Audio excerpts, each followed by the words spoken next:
बातें मैं आप So in this class, we will discuss about transgenic animal. First of all, my question is that why are these transgenic animal being produced? तो मैं इसके दो answer आपको बताता हूँ.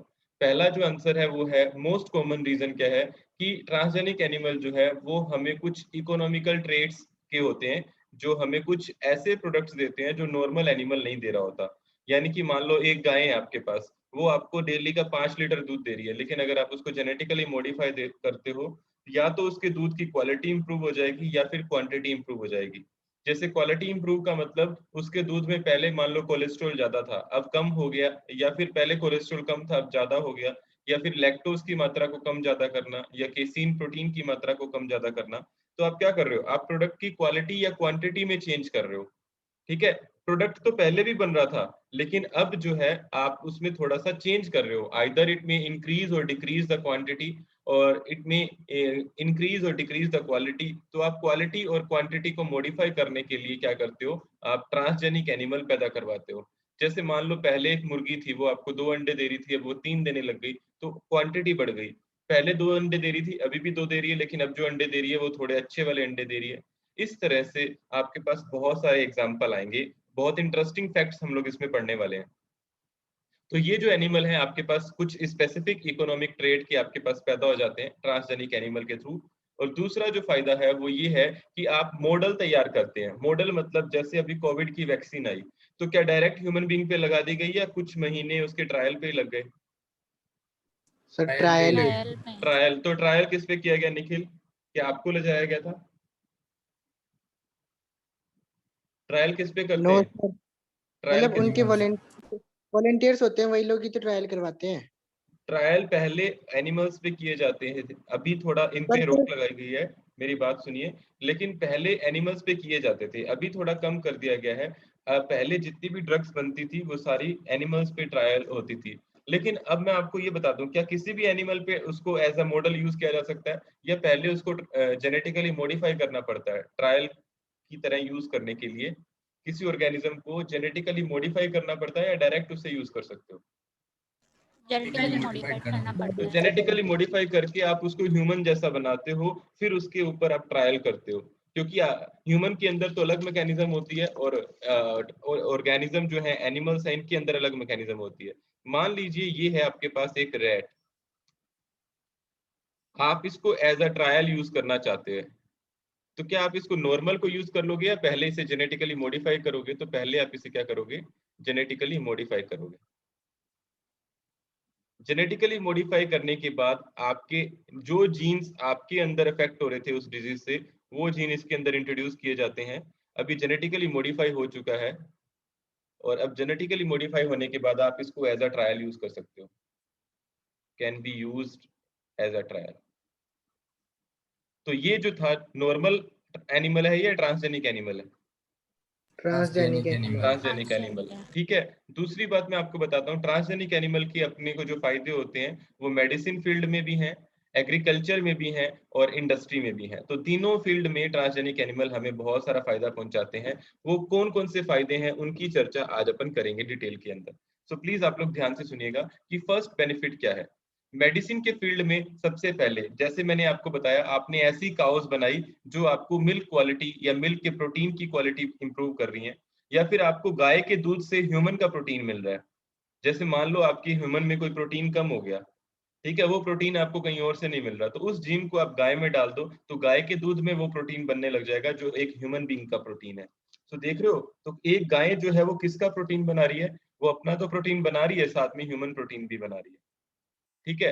फिर इसके अलावा आपने ऐसी, एग्रीकल्चर में आप यूज करते हैं, तो एग्रीकल्चर में आपको पता है एनिमल हस्बेंड्री भी एग्रीकल्चर में ही आ जाता है. तो आपने ऐसी शीप बना दी जिसका वूल का प्रोडक्शन बहुत ज्यादा बढ़ चुका है. वूल मतलब ऊन की उत्पादकता जो है वो बहुत ज्यादा बढ़ चुकी है. और इंडस्ट्री के अंदर मैं आपको बताता हूँ एक इंटरेस्टिंग जो एप्लीकेशन है इसकी, बेनिफिट है. एक बकरी तैयार की गई थी, एक गोट तैयार की गई थी जिसके दूध में सिल्क आ रहा था. वो सिल्क की जीन कहाँ से ली गई थी? स्पाइडर से ली गई थी. तो गोट जो है वो दूध में क्या पैदा कर रही थी? सिल्क. उस सिल्क को सेपरेट करके उसके धागे बनाए गए और उस धागे से फिर यूनिफॉर्म्स बनाई गई, और जो आर्मी वाले वो होते हैं ना, फौजी, उनके लिए कपड़े बनाए गए और ये सब चीजें इस सेल का यूज करके बनाई गई। तो क्या ये बात आपको समझ आ गई जो मैंने बताई यहाँ पर? Yes sir. Yes, ठीक है, sir. तो यहाँ पे आप देख रहे हो कि इंडस्ट्री में अलग से एप्लीकेशन है, मेडिसिन फील्ड में अलग से एप्लीकेशन है और एग्रीकल्चर में अलग से एप्लीकेशन है। So we will touch each and every application of this transgenic animal in detail. तो सबसे पहले मैं आपको कौन सी एप्लीकेशन बताऊंगा मेडिसिन के अंदर, मेडिसिन के बाद मैं एग्रीकल्चर में पढ़ाऊंगा और फिर इंडस्ट्री में। तो ध्यान से सुनिएगा मेडिसिन में इसकी क्या एप्लीकेशन है। मेडिसिन में आप इसको 5 तरीके से यूज कर सकते हैं। पहला तरीका, आप नॉर्मल फिजियोलॉजी चेक करना चाहते हैं कि कोई ऑर्गेनिज्म नॉर्मल फिजियोलॉजी शो कर रहा है या डेवलपमेंट शो कर रहा है या नहीं। फिर आप किसी डिजीज की स्टडी करना चाहते हैं। फिर आप किसी बायोलॉजिकल प्रोडक्ट को बनाना चाहते हैं। वैक्सीन सेफ्टी और केमिकल सेफ्टी टेस्टिंग, ये पांचों मैं आपको पढ़ाऊंगा। ये मेडिसिन फील्ड में आप किसकी एप्लीकेशन पढ़ रहे हैं? ट्रांसजेनिक एनिमल की। तो ट्रांसजेनिक एनिमल को आप वैक्सीन सेफ्टी की तरह यूज कर सकते हैं, ट्रांसजेनिक एनिमल को आप केमिकल टेस्टिंग के लिए यूज कर सकते हैं, ट्रांसजेनिक एनिमल को आप डिजीज की स्टडी के लिए यूज कर सकते हैं, ट्रांसजेनिक एनिमल को आप बायोलॉजिकल प्रोडक्ट्स के लिए यूज कर सकते हैं और ट्रांसजेनिक एनिमल को आप किसी भी ऑर्गेनिज्म की नॉर्मल फिजियोलॉजी या डेवलपमेंट के लिए भी यूज कर सकते हैं। तो सबसे पहले देखिए नॉर्मल फिजियोलॉजी एंड डेवलपमेंट की जब बात करते हैं तो सबसे पहला आपको मैं एक बात बता रहा हूँ, आपने ट्रांसजेनिक एनिमल को जेनेटिकली मॉडिफाई करना है या नॉर्मल एनिमल में भी स्टडी कर सकते हो? Genetically modified करना। जेनेटिकली मॉडिफाई करोगे जिससे आपको पता लगेगा कि उसके अंदर अगर आपने जीन्स डाली तो उसके अंदर क्या फर्क पड़ा। मान लो आप ये आप ह्यूमन बीइंग में कोई जीन डालना चाह रहे हो तो डायरेक्ट तो नहीं डाल दोगे, पहले आप उसको ट्रांस एनिमल में डाल के देखते हो, फिर उसके अंदर आप देखते हो कि उसकी फिजियोलॉजी में कोई डिफरेंस आया या नहीं आया, उसके डेवलपमेंट में कोई डिफरेंस आया या नहीं आया। अगर आपको उसमें समझ आती है सारी बात, फिर आप उस जीन को किस में डाल सकते हो? फिर आप उस जीन को ह्यूमन बीइंग में डाल सकते हो। जैसे मान लो यहाँ पे एक एग्जांपल है, आपके पास एक ग्रोथ फैक्टर है, insulin like growth factor, insulin like growth factor, इसको आप शॉर्ट में लिखते हैं IGF। आप ये डालना चाह रहे हैं ह्यूमन बीइंग के अंदर, लेकिन इसको डालने से पहले आप इसको किस में डाल के देखोगे? माउस के अंदर। देखोगे कि माउस के अंदर क्या क्या चेंजेस आ रहे हैं, क्या सारे पॉजिटिव चेंजेस आ रहे हैं, क्या 80% पॉजिटिव चेंजेस आ रहे हैं, 20% नेगेटिव चेंजेस आ रहे हैं। तो ये सब जब आप देख लोगे कि पॉजिटिव चेंजेस आ रहे हैं तो आप ह्यूमन बीइंग में इसको इंसर्ट करोगे, अदरवाइज नहीं करोगे।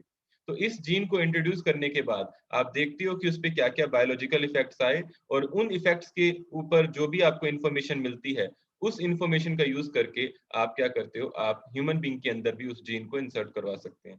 तो देखिए सबसे पहले हमारे पास एक नॉर्मल माउस था, दिख रहा है आपको? Yes sir. ये है आपके पास नॉर्मल माउस। हमने इसको क्या कर दिया, हमने ये चेक करना है कि इसको जब अपन इंसुलिन लाइक ग्रोथ फैक्टर देते हैं तो क्या होता है। तो मैंने अब इसको क्या दिया? IGF, insulin like growth factor. जब मैं इसको इंसुलिन लाइक ग्रोथ फैक्टर दूंगा तो इसमें अगर नेगेटिव चेंज आए तो क्या मैं इस इंसुलिन लाइक ग्रोथ फैक्टर को ह्यूमन में डालूंगा या नहीं डालूंगा? No sir. नहीं नहीं। डालेंगे। लेकिन अब बताओ आप क्या एक्सपेक्ट कर रहे हो, इसके बाद नेगेटिव इफेक्ट आएंगे या पॉजिटिव आएंगे? पॉजिटिव। तो देखो इसके अंदर पॉजिटिव इफेक्ट आ गए। तो ये माउस जो है ये पॉजिटिव इफेक्ट शो कर रहा है, तो इसका मतलब अपन ये जीन को ह्यूमन में आसानी से इंसर्ट कर सकते हैं। Yes sir. ये पॉजिटिव चेंजेस आए, बेचारा नाच नाच के थक ही नहीं रहा। तो ये पॉजिटिव चेंजेस किससे आए? जब हमने इसके अंदर किस जीन को डाला? इंसुलिन लाइक ग्रोथ फैक्टर की जीन को डाला। अब हमने यहाँ पे देखा कि इसकी फिजियोलॉजी और डेवलपमेंट में कैसे चेंजेस आ रहे हैं? Positive changes in physiology and development.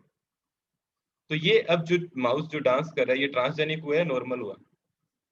Transgenic. Transgenic. तो अपन यहां से क्या समझे कि ये जो जीन हमने डाली ये क्या है? ये इसके लिए फायदे की जीन है, तो अपने ह्यूमन बीइंग के बारे अंदर भी इसके बारे में सोच सकते हैं। सो क्या ये चीज आपको समझ आ गई कि कैसे फिजियोलॉजी और डेवलपमेंट चेक किया जाता है? Yes sir. अच्छे से Yes, समझ आ sir. गया। तो कॉम्प्लेक्स ग्रोथ फैक्टर डाल के हमने देखा। अब बात आती है दूसरा, किसी डिजीज की स्टडी करना चाहते हैं तो बहुत सारे ट्रांसजेनिक एनिमल जो हैं वो हम डिजाइन करते हैं ताकि हम किसी जीन का कंट्रीब्यूशन समझ सकें कि वो जीन जो है वो क्यों जरूरी है, अगर वो नहीं होगी तो कौन सी डिजीज हो जाएगी, अगर वो होगी तो कौन सी डिजीज को रिकवर किया जा सकता है। आपको मैं एक बात बता दूं, तो जो ट्रांसजेनिक एनिमल है इन्हें एज अ मॉडल यूज किया जाता है। कैसे यूज किया जाता है? As a model. Transgenic animal they used as a model, ताकि आप उस पर ट्रायल कर करके देख सकें कि इसको कौन सी दवाई दे ये ठीक हो जाएगा, कौन सी ना दें तो ये ठीक हो जाएगा। तो आप किसी भी डिजीज का ट्रीटमेंट भी चेक करना चाह रहे हैं, किसी डिजीज को समझना चाह रहे हैं, तो वो सारी चीजें किससे पॉसिबल है? ट्रांसजेनिक एनिमल से। जैसे मैं आपको एक बात बता दूं कि मान लो ये एक चूहा है, आप एक कैंसर की दवाई बना रहे हैं। पहले तो आप ये देखोगे कि इस चूहे में कैंसर हो कैसे रहा है, तो आप इसको अलग अलग चीजें देखोगे। मान लो पहले आपने इसको टोबैको दिया, फिर आपने इसको कोई दूसरा कार्सिनोजेनिक सब्सटेंस दिया, जैसे मान लो ईटीबीआर दे दिया, इथीडियम ब्रोमाइड दे दिया। ठीक है, आपने इसको अलग अलग चीजें देखी, ट्रायल कर करके देखा, फिर देखा कि कैंसर किससे तेज गति से हो रहा है, फिर कैंसर इंड्यूस करा दिया। उसके बाद आपने क्या किया? आपने इसको दवाइयां दे दे के देखी कि आप किस चीज से कैंसर को ट्रीट कर सकते हो। तो आप मेरी बात समझ रहे हो? पहले तो आपने ट्रांसजेनिक एनिमल बना के उसके अंदर डिजीज कराई। हमने क्या कराया? ट्रांसजेनिक एनिमल बना के डिजीज करवाई। उसमें हमने डिजीज कराई। तो हमने देखा कि किस चीज से डिजीज आसानी से हो रही है, ताकि ह्यूमन बीइंग में वो चीज ना दी जाए। तो ट्रांसजेनिक एनिमल बना करके हमने उसमें क्या कराई? डिजीज। डिजीज करवाई। हमने उसमें डिजीज कराई। फिर हमने उस डिजीज को ट्रीट करने के लिए अलग अलग तरह की उसको दवाइयां दी। ठीक है, फिर हमने देखा कि कौन सी चीज ज्यादा इफेक्टिव है। तो वो ऐसी कौन कौन सी डिजीज की स्टडी आप ट्रांसजेनिक एनिमल में कर सकते हो? तो कैंसर की स्टडी कर सकते हो, सिस्टिक फाइब्रोसिस की स्टडी कर सकते हो, सिस्टिक फाइब्रोसिस की स्टडी आप कर सकते हो। और सिस्टिक फाइब्रोसिस जो है, इसके अलावा ये एक जेनेटिक डिसऑर्डर है, आप सबको पता है।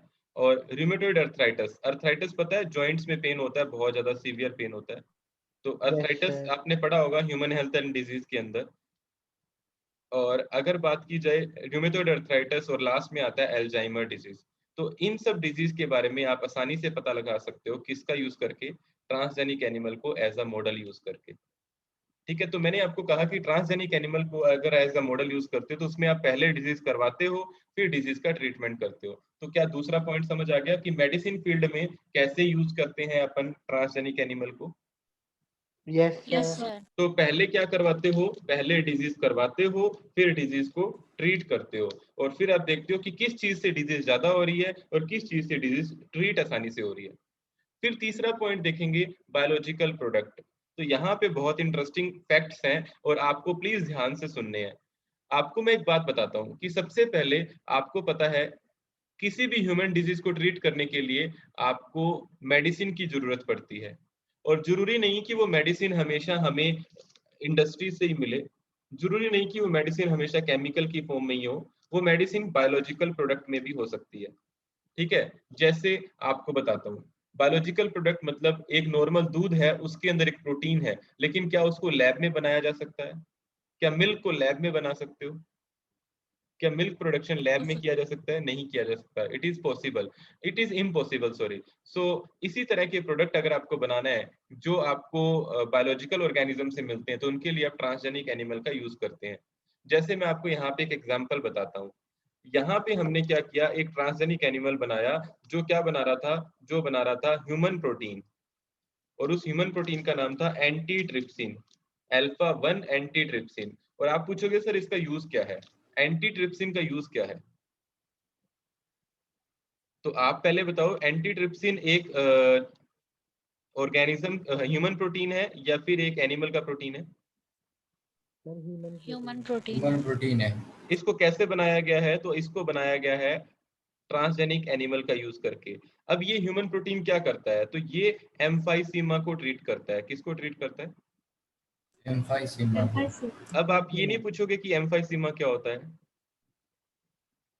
Yes sir. तो मैंने वैसे आपको क्वेश्चन पूछने से पहले ही इसका आंसर आपको ऊपर बता दिया है। देखो, आपको लंग्स में पता है एल्वेलाई होते हैं, लंग्स यस के अंदर। सर। आप यस बताएंगे सर। एक लंग के अंदर, मतलब अपने लंग्स के अंदर कितने एल्वेलाई हैं टोटल? आप जूलॉजी में, फिजियोलॉजी में पढ़ चुके हैं, total alveoli in the lungs. Sir शायद सर 10 to 11 मिलियन। अच्छा, सांस नहीं ले पाओगे अगर इतने होंगे तो। टोटल होते हैं 300 से 500 मिलियन। ठीक है, अब मुझे बताओ ये कितना सरफेस एरिया कवर करते हैं, ये कितना मतलब अपनी बॉडी में कितना सरफेस एरिया प्रोवाइड करते हैं?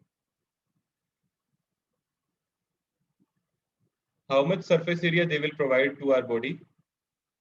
80 मीटर स्क्वायर। 80 मीटर स्क्वायर या 80 सेंटीमीटर स्क्वायर? सेंटीमीटर। सेंटीमीटर। सोच लो, सेंटीमीटर या मीटर? मीटर है सर।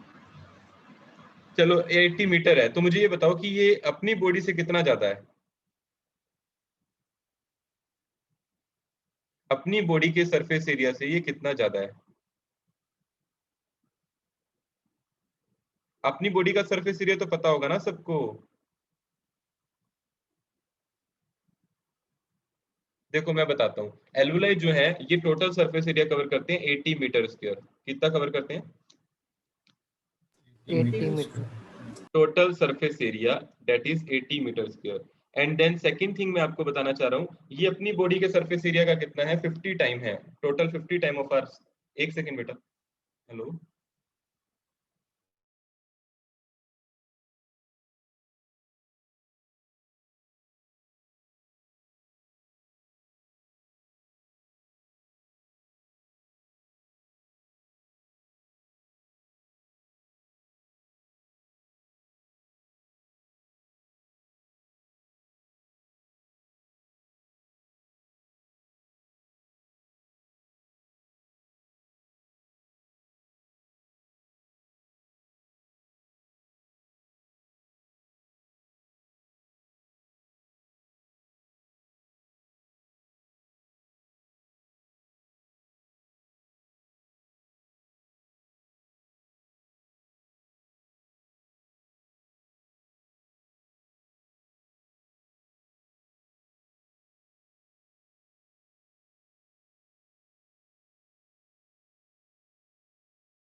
हाँ जी, अब देखो मेरी बात को ध्यान से सुनो।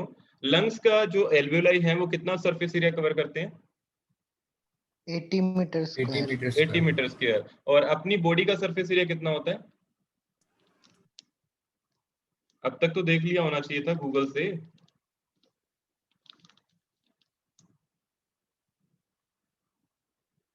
Surface area of our body, हमारी पूरी बॉडी का जो सरफेस एरिया है अगर अपन एवरेज निकालें ऑन एन एवरेज, ये होता है 1.6 मीटर स्क्वायर। तो ये हमारी बॉडी के सरफेस एरिया का कितना गुना ज्यादा है? जो 50 एल्वेओलाई, गुना। तो approximate 50 time of our body. तो ये एल्वेओलाई बहुत ज्यादा सरफेस एरिया कवर करते हैं, लेकिन जब एम्फाइसीमा हो जाता है तो एम्फाइसीमा के दौरान इनका सरफेस एरिया कम हो जाता है और ये जो है डैमेज हो जाते हैं। दिख रहे हैं आपको एल्वेओलाई कैसे डैमेज हो रखे हैं? Yes Yes, sir. सर। ठीक है, तो डैमेज हो जाते हैं और इसी डिजीज को क्या बोला जाता है? Emphysema. So emphysema is that kind of condition in that the alveoli they will damage. So इसका ट्रीटमेंट करने के लिए आपको चाहिए होता है अल्फा 1 एंटीट्रिप्सिन। और अल्फा 1 एंटीट्रिप्सिन को बनाने के लिए आप क्या करते हैं? आप जो है एक ट्रांसजेनिक एनिमल तैयार करते हैं। अल्फा 1 एंटीट्रिप्सिन जो है एक ह्यूमन प्रोटीन है और उसको ह्यूमन या फिर एनिमल में ही तैयार किया जा सकता है, बैक्टीरिया में तैयार नहीं किया जा सकता, क्योंकि इसके लिए जो मॉडिफिकेशन है, जो सारी चेंजेस हैं, वो ह्यूमन या फिर एनिमल में ही पॉसिबल है। तो इसीलिए इसको एनिमल के अंदर तैयार किया जाता है। तो क्या आपको ये समझ आ गया कि how emphysema can be treated by using biological products of that obtained from the transgenic animal? Yes sir. ठीक है। Yes sir. Now we are moving ahead, आगे बढ़ते हैं और मैं आपको बताता हूँ कि एक और डिजीज है जिसका नाम है फिनाइलकीटोनुरिया। इसको मैंने आपको जेनेटिक्स के अंदर पढ़ाया था, याद होगा आपको, फिनाइलकीटोनुरिया। ये डिजीज हम पढ़ Yes, चुके हैं sir. और सिस्टिक फाइब्रोसिस भी पढ़ चुके हैं। इन दोनों के ट्रीटमेंट के लिए भी आप सेम अटेम्प्ट्स जो है वो लगा रहे हैं। एक इंटरेस्टिंग बात आती है जो नीट के अंदर पूछी गई है। ये स्टेटमेंट थी और पूछा था कि ये सत्य है या असत्य है, यानी ट्रू और फॉल्स वाले में। तो the transgenic cow, first transgenic cow पहली बात कब पैदा की गई? 1997 में। 1997. दूसरी बात जो पूछी जाती है वो ये कि उसका नाम क्या था? तो उसका नाम था रोजी। क्या नाम था? रोजी। जो भी इंपॉर्टेंट बातें देख रहे हो आप, मैंने अलग कलर से मेंशन कर दी हैं। और तीसरी बात, इसके अंदर कौन सा प्रोटीन बन रहा था? तो ह्यूमन प्रोटीन बन रहा था इसके अंदर, और ह्यूमन प्रोटीन बन रहा था और पर लीटर दूध के अंदर 2.4 ग्राम प्रोटीन बन रहा था। अगर वो गाय दिन में 10 लीटर दूध दे रही है तो उसके अंदर कितना प्रोटीन बन रहा है? 24. 24 ग्राम प्रोटीन जो है उसके अंदर बन रहा है। तो क्या ये बात आपको समझ आई? Yes Yes, sir. तो सबसे पहली जो ट्रांसजेनिक गाय थी उसका नाम क्या था? जी. रोजी। रोजी। रोजी। कब पैदा हुई थी वो? 1997। 1997 में। और उसने 1 लीटर में कितना दूध दे रही थी? 2.4 ग्राम. 1 लीटर में कितना प्रोटीन दे रही थी? 2.4 ग्राम। 2.4 ग्राम. और उस प्रोटीन का नाम तो बता दो। Alpha lact Alpha albumin. 1 and alpha lactalbumin. Very good. So उस प्रोटीन का नाम था अल्फा लेक्ट एल्बुमिन। अब लेक्ट एल्बुमिन की जरूरत क्यों पड़ी? गाय से अपन ह्यूमन प्रोटीन क्यों बना रहे हैं? ये प्रोटीन जो है मैं आपको बता दूं, जैसे आपने देखा होगा कि नॉर्मल छोटे बेबी होते हैं, मान लो उनकी मदर जो है वो किसी वजह से वो मिल्किंग नहीं करवा पा रही, दुग्धपान नहीं करवा पा रही। सो इन दैट केस मान लो कि या तो किसी प्रॉब्लम की वजह से, या जेनेटिक डिसऑर्डर है उन्हें, या फिर कोई वायरल इन्फेक्शन है, या फिर वो किसी भी रीजन से मान लो वो मिल्किंग नहीं करवा पा रही अपनी बेबी को। ठीक है। तो फिर इन दैट केस आप उसको गाय का दूध दोगे, लेकिन वो गाय का दूध नॉर्मल दूध तो दे नहीं सकते क्योंकि उसमें तो वो वाला प्रोटीन है ही नहीं जो बच्चे को चाहिए। तो आप फिर रोजी गाय का दूध दोगे तो रोजी गाय के दूध में आपको वो वाला प्रोटीन मिल जाएगा जो उसकी मदर के दूध से उसको मिलने वाला था। तो ये प्रोटीन है लेक्ट एल्बुमिन। सो अगर अपन बात करें यहाँ पे, तो the milk contain the human lactalbumin protein. अगर अपन नॉर्मल गाय की बात करें तो नॉर्मल गाय के अंदर ये प्रोटीन नहीं होता। ये कौन सी गाय के अंदर पैदा किया गया था सबसे पहली बार? transgenic. रोजी का। रोजी गाय के अंदर। तो क्या आपको ये पॉइंट समझ आ गई? एम्फाइसीमा क्या होता है और yes sir. Yes, sir. Yes, sir. Alveoli वाली सारी बात समझ आ गई होगी। कितने एल्वुलाई होते हैं लंग्स में? 10 मिलियन या 20 मिलियन? 300 300 million. मिलियन। 300 मिलियन। तो 10-20 नहीं होते, ध्यान रखना। फिर देखो अपने पास आती है वैक्सीन सेफ्टी। वैक्सीन सेफ्टी जैसा कि अपन यहाँ पे आप पहले पढ़िए, माइस के बारे में क्या लिखा हुआ है। सबसे पहले आपको वैक्सीन का ट्रायल करना है, लेकिन आपको ये भी तो देखना होगा कि क्या इस पे कोविड का, मान लो एक चूहा है, मान लो एक चूहा है और इस पे कोविड का कोई फर्क ही नहीं पड़ रहा क्योंकि कोविड इसको नुकसान नहीं पहुंचा पा रहा, तो क्या अपन इस पे कोविड की वैक्सीन की स्टडी कर सकते हैं? No no sir. सर। आप मेरी बात समझ रहे हो? मैंने क्या कहा, इस चूहे को कोविड होता ही नहीं है और मैं इस पे कोविड वैक्सीन की ट्रायल कर रहा हूँ। तो क्या मैं सही काम कर रहा हूँ या गलत काम कर रहा हूँ? गलत गलत काम काम। कर। गलत काम कर रहा हूँ। तो मैं सही काम कैसे करूंगा? पहले मैं इस चूहे को कोविड से ससेप्टिबल बनाऊंगा। पहले मैं क्या करूंगा? चूहे इसे को कोविड से ससेप्टिबल. इसे कोविड सेंसिटिव बनाऊंगा। तो कोविड सेंसिटिव बनाने के लिए मुझे इसके अंदर कुछ जीन्स का फेरबदल करना पड़ेगा। Yes, sir. यस ठीक है, पहले इसे कोविड सेंसिटिव बनाया जाता है। जब अपन इसको कोविड सेंसिटिव बना देंगे तो ये नॉर्मल चूहा रहा या ट्रांसजेनिक हो गया? Transgenic. ट्रांसजेनिक। अब मैं इस पे वैक्सीन की स्टडी कर सकता हूँ। Yes, sir. यस यस तो सर। अब आपको सिंपल शब्दों में समझ आ गया कि transgenic animal how they can use for the vaccine safety. So सबसे पहले आपको मैं बता दूं, mice are being used to test whether vaccine compound are safe to be trialled in humans और नॉट। इस लाइन का मतलब समझ आ गया कि ज्यादातर हम चूहों Yes, को sir. यूज करते हैं कि वैक्सीन जो है ह्यूमन के लिए फायदेमंद है या नहीं है, सेफ है या नहीं है। तो आपको बता दूं, एक ही स्ट्रेन है जो जेनेटिकली अल्टर्ड किया गया है यानी ट्रांसजेनिक है, दैट इज ससेप्टेबल टू कोविड-19। ये वैसे आपके एनसीईआरटी में नहीं है, थोड़ा समझाने के लिए मैंने इसको ऐड कर दिया है। तो ये स्ट्रेन नॉर्मली प्रेजेंट था या इसको आपने जेनेटिकली मॉडिफाई करा है? जेनेटिकली मॉडिफाई करा है। जब आपने इसको जेनेटिकली मॉडिफाई करा तो अब मैं यहाँ पे आपको एक बात और बताता हूँ। These mice were developed to research the SARS outbreak in 2003 and now being bred for the COVID-19 research। पहले इन्हें सार्स के लिए यूज किया जाता था और अब इन्हें किसके लिए यूज किया जाता है? कोविड-19 की रिसर्च के लिए। तो आपसे क्या पूछा गया कि एक ही माउस का स्ट्रेन तैयार किया गया है, उसे कैसे तैयार किया गया है? उसे जेनेटिकली अल्टर्ड करके तैयार किया गया है और उसे कैसा बनाया गया है? उसे कोविड-19 से सेंसिटिव बनाया गया। सो क्या ये बात आपको समझ आ गई? Yes Yes, sir. sir. Second thing I want to tell you कि मंकीज की बात करते हैं। जब अपन मंकीज की बात करेंगे तो यहाँ पे non human primates are are closest living relative. आपको सबको पता है ये प्राइमेट्स हैं, लेकिन ये ह्यूमन नहीं है और हमारे सबसे नियर के नजदीकी रिश्तेदार यही हैं। ह्यूमन बीइंग का जो एनिमल रिश्तेदार है वो कौन सा है? मंकीज, चिंपैंजीज, गोरिल्ला, ये सारे ही आते हैं ना, प्राइमेट्स जितने भी हैं, Sir. ठीक है। लेकिन आपको एक Yes, बात sir. बताऊं, ये माइस की तरह they can contract the covid virus. ये माइस की तरह नहीं करते। रिसर्चर जो है वो क्या कर रहे हैं, वो वैक्सीन के लिए इन पे भी ट्रायल कर रहे हैं and discover how the virus work inside the body and whether it can reinfect people that have already recovered from the virus. यानी जो जिनको पहले कोविड हो चुका है, क्या उनके अंदर ये फायदेमंद है या नहीं है, ये सारे ट्रायल जो है इन पे किए जा रहे हैं। तो बेसिकली एक लाइन में अगर मैं आपको कहूं कि ट्रांसजेनिक एनिमल का यूज किस लिए किया जा रहा है, ताकि हम वैक्सीन की सेफ्टी का पता लगा सकें।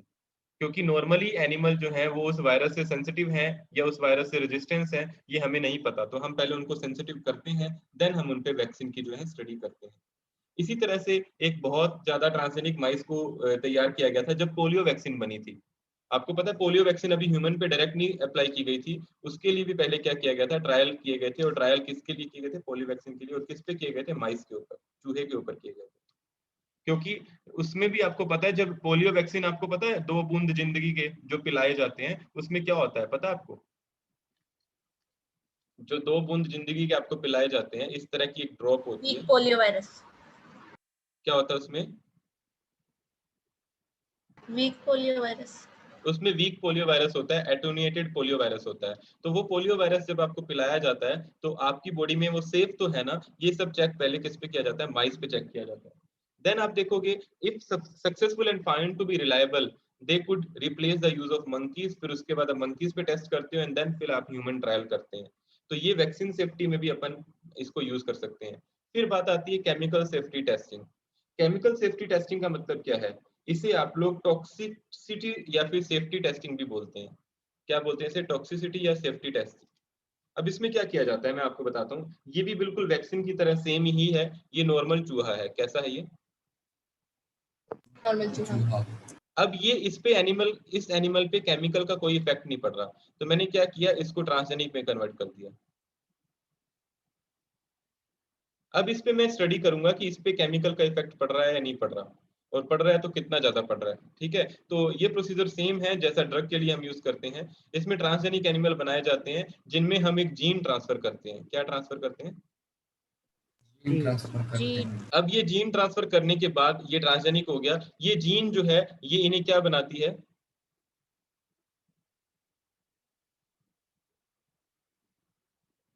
Sensitive to chemicals.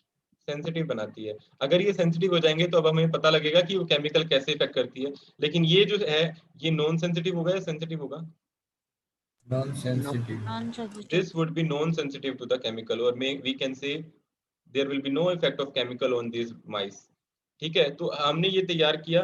They are then expose to the toxic substance and फिर हम उसमें क्या करेंगे, उसके इफेक्ट को देखेंगे। अब ये सेंसिटिव हो गया, अब इस पे क्या स्टडी कर सकते हैं?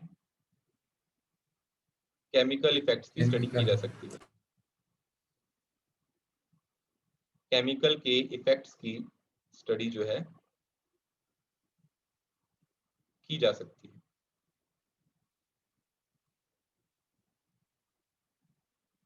Clear guys? यहां तक आप मेरी बात से सहमत हैं? Yes sir. Yes sir. ठीक है, देन अपन बात करते हैं toxicity testing in the such animal will allow us to obtain result in less time. हमें बहुत कम समय में रिजल्ट मिल जाएंगे, क्योंकि हमें साथ साथ इनके अंदर जैसे ही केमिकल देंगे हमें इनके अंदर चेंजेस होते हुए दिखेंगे, तो हम आसानी से रिपोर्ट तैयार कर सकते हैं। ये तो थे मेडिसिन के अंदर यूज। अब मैंने बताया एग्रीकल्चर में भी अपन यूज करते हैं। तो एग्रीकल्चर में यूज कैसे करते हैं, एक तो ब्रीडिंग के अंदर, एक क्वालिटी के अंदर, और तीसरा बताया डिजीज रेजिस्टेंस के अंदर। तो पहला पहला हमने पढ़ा मेडिसिन, अब हम पढ़ रहे हैं एग्रीकल्चर, और फिर पढ़ेंगे इंडस्ट्री के अंदर। बहुत आसान है, अब थोड़ा सा ही बचा है, फिर अपना ये खत्म हो जाएगा और फिर हम एथिकल इश्यूज को स्टार्ट करेंगे। ठीक है, तो एग्रीकल्चर के अंदर बात करते हैं सबसे पहले ब्रीडिंग को लेके। देखो नॉर्मली क्या हो रहा है, आपको पता है कि फार्मर क्या करते थे। जैसे मान लो एक फार्मर के पास बहुत सारी गायें हैं, ये काओ 1 है उसके पास, ये काओ 2 है, ये काओ 3 है। ठीक है, अब वो क्या करता है, इसका दूध ज्यादा अच्छा है, मिल्क ज्यादा है, इसका मिल्क कम है, और इसमें डिजीज रेजिस्टेंस ज्यादा है, यानी इसे बीमारी नहीं होती। तो ये क्या करता है, किसान किसको आगे लेके जाएगा क्रॉस कराने के लिए, इन दोनों को। Yes sir. यानी वो क्या कर रहा है, बेसिकली वो सेलेक्टिव ब्रीडिंग करा रहा है। क्या करा रहा है, सेलेक्टिव ब्रीडिंग। Selecting breeding. यानी जैसे क्लास में जो इंटेलिजेंट बच्चे होते हैं उनका अगर अलग से बैच बना दिया जाए, ठीक है, तो वो हो गया सिलेक्टिव, मतलब किस तरह से आपने उनको छांट लिया। वैसे ही किसान छांट लेता है कि जो जो अच्छी गायें हैं उनको छांट लो, क्योंकि वो दूध भी अच्छा दे रही है और उनका क्रॉस कराएंगे, बाकी गायें को वो अवॉइड करता है। लेकिन क्या हर बार उससे डिजायरेबल रिजल्ट मिलेंगे, मतलब उसने सेलेक्टिव ब्रीडिंग कराई तो ये जरूरी थोड़ी है कि डिजायरेबल रिजल्ट मिलेंगे, और हो सकता है कि वो तो यहाँ देखो हमने क्रॉस कराया, ये है अपने पास एक बुल जिसके अंदर ए ब्रीड को अपने डिनोट किया, ये ब्रीड बी है। ठीक है, ये काउ है, इनका क्रॉस कराया। अब जब क्रॉस कराते हो तो 50% ए के करेक्टर आए, 50% बी के, ऐसा हमने मान लिया। क्या हमेशा ऐसा सही होगा, क्या हमेशा 50-50% नो रिजल्ट आएंगे, सर। नहीं आएंगे। तो ये चीज हम क्रॉस ब्रीडिंग से नहीं ऑब्टेन कर सकते। सेलेक्टिव ब्रीडिंग से हमें हमारे डिजायरेबल रिजल्ट मिले, ये जरूरी नहीं है। हो सकता है कि इसके अंदर हाई यील्ड हो, ठीक है, हाई यील्ड हो, और ये डिजीज रेजिस्टेंट हो। ठीक है, तो अपन इनका क्रॉस करा रहे हैं, हम चाह रहे हैं कि ये वाला कैसा बने, high yield and disease resistance. लेकिन मान लो ये उल्टा बन गया, इसकी लो यील्ड वाली जीन आ गई और इसकी डिजीज सेंसिटिव वाली आ गई, तो क्या हमारा डिजायरेबल काम हुआ है, उल्टा काम हो गया? उल्टा खत्म हो गया। उल्टा हो गया ना, समझ रहे हो ना मेरी बात। तो हम चाह रहे थे कि हाई यील्ड वाली जीन इससे आ जाए, हम बहुत समझदार बन रहे थे कि इससे तो वही जीन आएगी जो हम चाह रहे हैं, और इससे भी वही जीन आएगी जो हम चाह रहे हैं, लेकिन ऐसा जरूरी थोड़ी है ऐसा हो। मान लो इससे डिजीज सेंसिटिव जीन आ जाए और इससे लो यील्ड की जीन आ जाए, तो उल्टा हो गया। तो इससे बचने के लिए फिर बायोटेक का यूज किया जाता है, और उससे आप ट्रांसजेनिक एनिमल बनाते हैं। सिंपल सा क्या करोगे, जैसा मैंने आपको प्लांट ब्रीडिंग में भी समझाया था, आप उसी जीन को निकालोगे जो काम की है, और इससे भी उसी जीन को निकालोगे, और उन दोनों को आप इसमें डाल दोगे, तो आपका जो प्रोडक्ट है वो क्या होगा, वही होगा जो आप चाह रहे हैं। क्या आप बात समझ आई आपको? Yes yes sir. सर। ठीक है, बजाय कि इनका क्रॉस कराना है, हम क्या करें, हम इसमें से जीन निकाल लें जो हाई यील्ड की जीन है, और हम इसमें से भी जीन निकाल लें जो डिजीज रेजिस्टेंस की जीन है, और यही आने वाले बेबी में डाल दें, तो वो ज्यादा बेटर रहेगा। तो इससे इंश्योरिटी हो जाती है कि हाँ जो आपका ऑर्गेनिज्म है वो ट्रांसजेनिक ही होगा। इससे आप मिल्क की प्रोडक्शन बढ़ा सकते हैं, ग्रोथ रेट बढ़ा सकते हैं। ट्रेडिशनल ब्रीडिंग जो है वो टाइम कंज्यूमिंग भी है। अब आप इनका क्रॉस करा रहे हैं, और क्रॉस कराने के बाद वो क्या पता वो कंसीव करे या ना करे, या फिर कंसीव करने के बाद डिजायरेबल कैरेक्टर आए ना आए। फिर आप क्या करते हो, इसका अल्टरनेट है मॉलिक्यूलर बायोलॉजी। मॉलिक्यूलर बायोलॉजी मतलब बायोटेक्नोलॉजी। इसका यूज करके आप कम समय में ज्यादा एक्यूरेट रिजल्ट जो है वो ले सकते हैं, और जो आपका फार्मर है उसकी प्रोडक्टिविटी भी बढ़ सकती है। तो आपको इन शॉर्ट समझ आ गया कि आप ब्रीडिंग कराते समय आप क्रॉस हाइब्रिडाइजेशन कराएंगे, या फिर आप नॉर्मल बायोटेक्नोलॉजी की मदद से भी तैयार कर सकते हैं। यस सर, आ गया। तो you can prepare by the using of biotechnology. Is it clear guys? Yes yes yes sir. Sir. Okay, next अपन देखते हैं इसके आगे की सारी कहानी, ध्यान से सुनिएगा। ब्रीडिंग के बाद अपने पास ये देखो कैसे कराया जाता है बायोटेक्नोलॉजी की मदद से। तो सबसे पहले हमने क्या किया, आप लोग बताएं, फर्स्ट ऑफ ऑल हमने क्या किया। सबसे पहले हमने एक गाय की नॉर्मल सेल को निकाल लिया, प्राइमरी सेल को। देख रहे हो आप, प्राइमरी सेल को निकाल लिया। Yes sir. यस ठीक सर। है, उसके यस बाद सर। हमने उसमें कुछ चेंजेस किए, किए या नहीं किए सर? उसके बाद यस हमने सर। कुछ चेंजेस किए, चेंजेस करने के बाद वो कैसी हो चुकी है, वो जेनेटिकली मॉडिफाई हो चुकी है। एम आई राइट बेटा?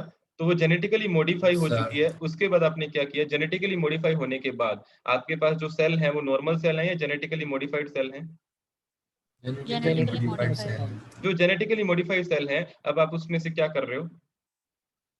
What are you doing in that case?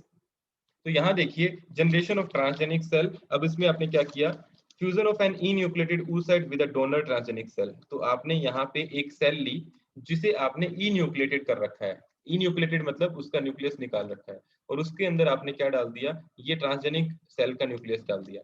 अब आपके पास जो ये एम्ब्रियो बनेगा इसको आपने गाय में डाल दिया। अब ये एम्ब्रियो जो बच्चा बनेगा इससे वो नॉर्मल बच्चा होगा या फिर वो ट्रांसजेनिक बच्चा होगा? Transgenic. होगा। बच्चा होगा। ट्रांसजेनिक। तो इससे श्योरिटी ज्यादा होगी या क्रॉस हाइब्रिडाइजेशन से श्योरिटी ज्यादा होगी? इससे श्योरिटी ज्यादा होगी। इससे ज्यादा होगी। फिर क्वालिटी की बात करते हैं, ये बहुत इंपॉर्टेंट है। क्वालिटी मैंने आपको पहले ही बताया था, ट्रांसजेनिक काउज जो हैं वो ज्यादा मिल्क प्रोडक्शन करती हैं और उसमें लैक्टोज की मात्रा कम और कोलेस्ट्रॉल की मात्रा भी कम होती है। तो आपने बहुत सारे ऐसे ऑर्गेनिज्म तैयार किए हैं जिसमें कम लैक्टोज और कम कोलेस्ट्रॉल हो, ये फायदे की बात है। दूसरा बात, ऐसी पिग और कैटल तैयार किए हैं जिनमें ज्यादा मीट हो, और ऐसे भेड़ पैदा किए हैं जिनमें ज्यादा वूल हो। तो दिख रही है आपको sheep with more wool, diagram में दिख रही है? Yes sir. Sir. Yes, sir. With more wool, ऐसी भेड़ जिसमें ऊन बहुत ज्यादा है, ये हमने यहाँ पे तैयार कर ली। ठीक है, और हमने क्या तैयार किया, ऐसी गायें जिसके दूध में क्या है, लैक्टोज ऐसी और गायें कोलेस्ट्रॉल की मात्रा जिसके कम दूध में क्या है, जिसके दूध में लैक्टोज और कोलेस्ट्रॉल कम है। और ऐसे पिग और कैटल तैयार किए जिसमें मीट ज्यादा है। क्या ज्यादा है? मीट। मीट ज्यादा है। अब पुराने टाइम में ये सब करने के लिए अपन क्या करते थे, इनको अपन इंजेक्शन ठोक देते थे। क्या ठोक देते थे? इंजेक्शन। इंजेक्शन। तो अभी बात को ध्यान से सुनिएगा। मान लो इस गाय से मुझे दूध चाहिए ज्यादा। क्या चाहिए? इस गाय से मुझे दूध ज्यादा चाहिए। तो मैंने क्या किया, इस गाय से दूध लेने के लिए मैंने इसको क्या लगा दी, सिरिंज लगा दी। और उस सिरिंज में मैंने क्या ठोक दिया, उसमें मैंने ठोक दिया ग्रोथ हार्मोन, या ऐसा हार्मोन जो इसमें मिल्किंग को बढ़ाता है। तो इससे इसने दूध तो ज्यादा दे दिया, लेकिन ये मान लो हमने इसमें दूध इकट्ठा कर लिया, लेकिन इस दूध में थोड़ी सी पंगा हो गया।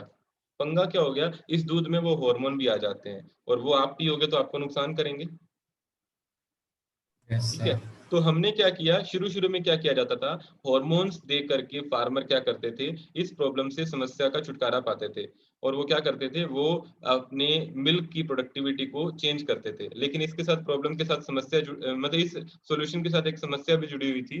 वो ये थी कि जो हार्मोन आप दे रहे थे उसके रेजिड्यूज जो है वो एनिमल प्रोडक्ट के साथ आ रहे थे। तो क्या ये डिजायरेबल था या फिर हमें इसको अवॉइड करना था? Avoid अवॉइड करना. करना था। अवॉइड करना था। तो मैंने यहाँ पे आपको एक बात बताई कि इस मिल्क के अंदर आपको क्या दिख रहा था, हार्मोन के रेजिड्यूज। तो हार्मोन रेजिड्यूज होने की वजह से हमें इसे अवॉइड करना था। तो ये बात आपको समझ आ गई अच्छे से? Yes, yes sir. Sir. They were in that milk. थोड़ा स्लो स्लो पढ़ा रहा हूँ, लेकिन एक एक चीज को अपन आराम से डिस्कस कर रहे हैं ताकि आपका एक भी क्वेश्चन बायोटेक से गलत ना हो। ठीक है, अब बात आती है डिजीज रेजिस्टेंस, लास्ट यूज है एग्रीकल्चर में। तो डिजीज रेजिस्टेंस की बात करते हैं तो साइंटिस्ट कुछ ऐसे एनिमल तैयार कर रहे हैं जिन्हें बीमारी ना हो। जैसे यहाँ पे एक एनिमल तैयार किया गया था, इन्फ्लुएंजा से रेजिस्टेंट पिग, यानी ऐसा सुअर तैयार किया गया जिसको इन्फ्लुएंजा ना हो। क्या ना हो? जिसको इन्फ्लुएंजा डिजीज ना हो। इन्फ्लुएंजा। ठीक है, हीमोफिलस इन्फ्लुएंजा बैक्टीरिया की वजह से ही हो रही थी। और इस तरह के सुअर तैयार किए गए जिनको ये ना हो, क्योंकि जिसको ये हो रही थी, जिस सुअर को, एक तो उसे कफ हो रहा था, एक उसे सोर थ्रोट हो रहा था, उसके गले में खराश हो रही थी, सोर थ्रोट। एक उसके अंदर डायरिया हो रहा था, यानी पोटी, मतलब उसको लूज मोशन लग रहे थे। और लिथार्जी हो रहा था, उसे भूख नहीं लग रही थी। और उसके नाक में स्नीजिंग हो रही थी, म्यूकस लाइनिंग बढ़ रही थी, आंखों में भी दिक्कत आ रही थी, उसे फीवर हो रहा था, उसका वेट लॉस हो रहा था, उसकी ग्रोथ बहुत कम हो रही थी। ये सारे स्वाइन इन्फ्लुएंजा के सिम्टम हैं। लेकिन हमने क्या किया, इसके साथ साथ और क्या हो सकता है, अगर पिग को इन्फ्लुएंजा हो जाता है तो वो लिथार्जिक हो जाता है, स्नीजिंग करता है, कफिंग करता है, उसमें ब्रीदिंग प्रॉब्लम हो जाती है, उसकी भूख मिट जाती है, और कुछ केस में उसमें एबॉर्शन भी हो जाता है, यानी अगर वो प्रेग्नेंट है तो उसका जो बेबी है वो डेवलप नहीं हो पाता। तो मोर्टेलिटी जो है वो तो कम है, लेकिन 1 से 4% ही ऐसे सुअर मरते थे, लेकिन उनको weight loss and poor growth की वजह से बहुत दिक्कत आती थी। तो इसीलिए हमने क्या किया, जेनेटिकली मॉडिफाइड पिग तैयार किए जिनके अंदर हमने इन्फ्लुएंजा से रेजिस्टेंस प्रोवाइड करी। लेकिन ऐसे ज्यादा एनिमल तो तैयार नहीं किए गए, बहुत ही फ्यू एग्जाम्पल हैं हमारे पास जिनमें हमें डिजीज रेजिस्टेंस के जो बेनिफिट रिजल्ट मिले हैं। क्या आपको ये बात समझ आ गई? तीनों एप्लीकेशन समझ आ गई? Yes, sir. ठीक है, तो मैंने Yes, आपको sir. 3 कौन कौन सी बताई? Breathing, quality and disease resistance, और 5 हमने पढ़ी मेडिसिन के अंदर। अब लास्ट है अपने पास इंडस्ट्रियल एप्लीकेशन, ये छोटी सी है, इसके बारे में मैं आपको बता दूं कि 2001 के अंदर, प्लीज आप कहानी को सुनिएगा, एक स्टोरी है। इन 2001 there were 2 scientists in the Nexia Biotechnologies, ठीक है, वो कहाँ पे है? कनाडा के अंदर। इन्होंने क्या किया, एक स्पाइडर की जीन को आइसोलेट किया। किसकी जीन को आइसोलेट किया? Spider Spider. Spider. ये एक स्पाइडर था, इसकी जीन को जब इन्होंने आइसोलेट किया ना, ठीक है, और इसकी जीन को जब आइसोलेट किया तो ये सिल्क बनाता था। स्पाइडर क्या बनाता था? सिल्क। Silk. सिल्क। तो हमने क्या किया, इसमें से जीन को आइसोलेट किया, और उस जीन को आइसोलेट करके हमने कैसे भी करके किस में डाल दिया? हमने एक Goat में. एम्ब्रियो तैयार किया, उसमें डाल दिया, और उस एम्ब्रियो को हमने क्या कर दिया, हमने उसे गोट में डाल दिया, सरोगेट गोट कह लो। और उस गोट ने जो दूध पैदा किया ना, उस मिल्क में क्या था? Silk था, spider silk. Silk protein. और ऐसी गोट को कहा जाता है स्पाइडर गोट। क्या कहा जाता है? स्पाइडर Spider को। goat. तो स्पाइडर गोट जो है वो तैयार किया गया 2001 के अंदर नेक्सिया बायोटेक्नोलॉजीज के द्वारा, और ये जो था it was in the Canada. तो ये स्टोरी थोड़ी सी ध्यान से सुनिए। देखो, सबसे पहले आपने क्या किया, आप इसको यहाँ पे एक एक करके समझेंगे। ये स्पाइडर है, इससे कौन सी जीन आइसोलेट की गई? सिल्क की जीन। Silk. बोर तो नहीं हो रहे आप? No Sir. Sir. No, sir. ऐसे सुस्ताए जा रहे हो। मैं समझ सकता हूँ कि थोड़ा लंबा चल गया चैप्टर, लेकिन मैं समझा समझा के आराम से करवा रहा था। और ये है गोट। गोट से मैंने क्या निकाल लिया? गोट से मैंने उसकी एक सेल निकाल ली। जो सेल है उसको मैंने क्या कर दिया, उसके अंदर मैंने ये जीन इंसर्ट करा दी। तो देख रहे हो, गोट से मैंने न्यूक्लियस निकाला, सेल आइसोलेशन। सेल से क्या निकाला बेटा मैंने? न्यूक्लियस। Yes. Nucleus. और इसके न्यूक्लियस में मैंने किसकी जीन डाल दी? Spider की. स्पाइडर की Spider. कौन सी जीन? Silk Silk. प्रोटीन की जीन। अब इस न्यूक्लियस को मैं क्या करूंगा, दूसरी बकरी लूंगा। ध्यान दीजिएगा, थोड़ा समझने वाला है। ये गोट ए थी, अब गोट बी लूंगा, इसकी सेल निकालूंगा, इसमें से न्यूक्लियस को हटा दूंगा। अब ये सेल जो है ये ई न्यूक्लिएटेड हो गई, Yes, sir.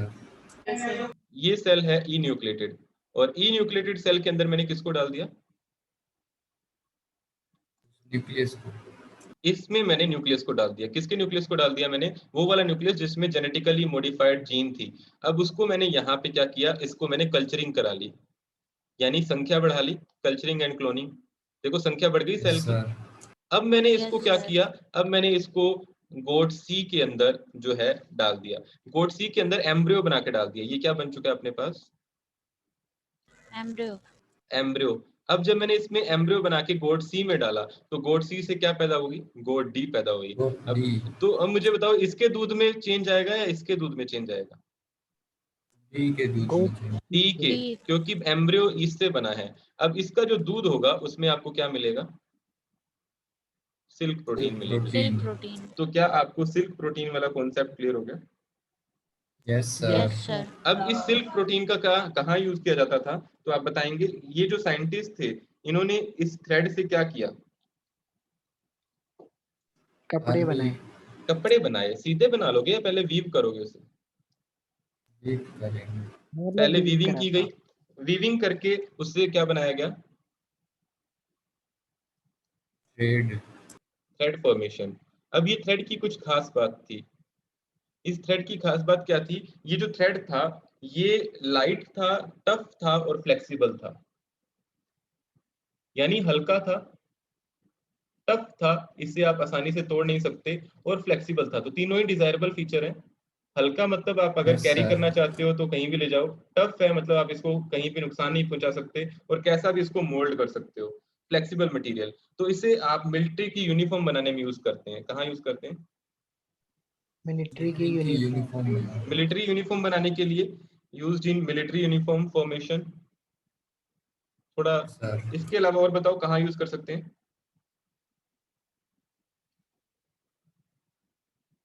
आपने देखा होगा कि कई बार प्रेगनेंसी के बाद सिजेरियन होता है, मतलब देखा नहीं होगा, सुना होगा कि आप सुनते हैं कि सिजेरियन हुआ है, कि बेबी जो है वो नॉर्मल पैदा नहीं हुआ, ऑपरेशन हुआ है। तो उस समय आपको पता है कि सीचर्स लगते हैं, यानी आप बोलते हैं ना टांके लगना, सर। है ना? वो मेडिकल जो माइक्रो सुचर्स हैं, तो वो क्या आपके ऊन वाले धागे से लगते हैं जिससे आप कपड़े सिलते हैं? No sir. सर। तो वो सीचर जो लगते हैं वो आपके इसी धागे से लगते हैं, ठीक है, सिल्क के। एंड देन इसके बाद आपने देखा होगा कि जो टेनिस रैकेट होता है उसकी स्ट्रिंग भी है वो इससे बनाई जाती है। टेनिस की जो रैकेट है उसकी स्ट्रिंग बनाने में भी आप इसका यूज करते हैं। तो क्या आपको ये बात समझ आ गई? इंडस्ट्रियल एप्लीकेशन समझ आ गई बेटा सबको? Yes sir. तो ये मैंने बताया आपको इंडस्ट्रियल एप्लीकेशन के बारे में, और यहाँ तक कोई दिक्कत हो तो बताएं। No sir. ये पूरा का पूरा प्रोसेस लिखा हुआ है, आप पढ़ लेना, जो मैंने आपको बकरी वाला बताया। तो गोट ए से सेल निकाली, उसको इन्यूक्लिएटेड किया, फिर वो उसमें जीन डाल दी, वही सारा है, लेकिन इसमें आपको थ्योरी भी दी हुई है, तो आप समझ जाओगे, कोई दिक्कत तो नहीं है। No sir. ओके, अब अपन बात करते हैं बायो एथिक्स की। बायो एथिक्स से पहले मैं आपको बायो रेमेडिएशन पढ़ा चुका हूं ना? ओके, एक ऐसे ही स्पेशल पॉइंट बता देता हूँ, यहाँ पे जगह पड़ी हुई है अपने पास, तो आप उसको ध्यान से सुनिएगा। वो स्पेशल पॉइंट क्या है, प्लीज आप बोर्ड पे देखिए। स्पेशल पॉइंट जो है, it is about the Pseudomonas प्यूटिडा।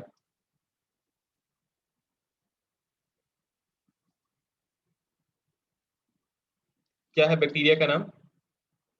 Pseudomonas प्यूटिडा। Pseudomonas प्यूटिडा। ये जो स्यूडोमोनास प्यूटिडा है ना, ये इसे आप सुपर बग भी बोलते हैं। क्या बोलते हैं? Super bug. अब इसको आप कहाँ यूज करते हैं? मान लो आपको मैंने पहले भी बताया हुआ है ईरान इराक के बारे में, यस सर। बताया था। आप क्या ला रहे हो वहां से? कच्चा तेल। कच्चा तेल, यानी रो ऑयल ला रहे हो, और इसका क्या हो गया? समुद्र में फैल गया, गिर गया ये। गिर गया, उसे क्या बोलते हैं? Oil spill. और इसको ट्रीट करने के लिए आपने क्या किया, किसका यूज किया? स्यूडोमोनास प्यूटिडा का। कौन से बैक्टीरिया का? स्यूडोमोनास प्यूटिडा का। ठीक है, तो ऑयल स्पिल जो है, क्लियरिंग ऑफ ऑयल स्पिल,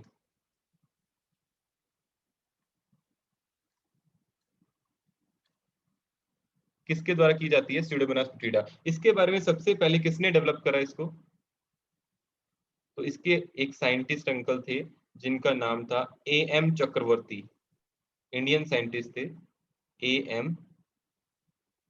चक्रवर्ती। तो A.M. चक्रवर्ती वो द पर्सन जिन्होंने क्या किया था, जिन्होंने ये टेक्निक डेवलप की कि आप स्यूडोमोनास प्यूटिडा या फिर सुपर बग का यूज करके ऑयल स्पिल की क्लियरिंग कर सकते हैं। तो क्या ये बात समझ आ गई आपको? Yes sir. ठीक है, तो ये A.M. चक्रवर्ती के बारे में एक स्पेशल पॉइंट था। Now we are at the end of this chapter. अपन इस चैप्टर के लास्ट मुद्दे पे आ चुके हैं।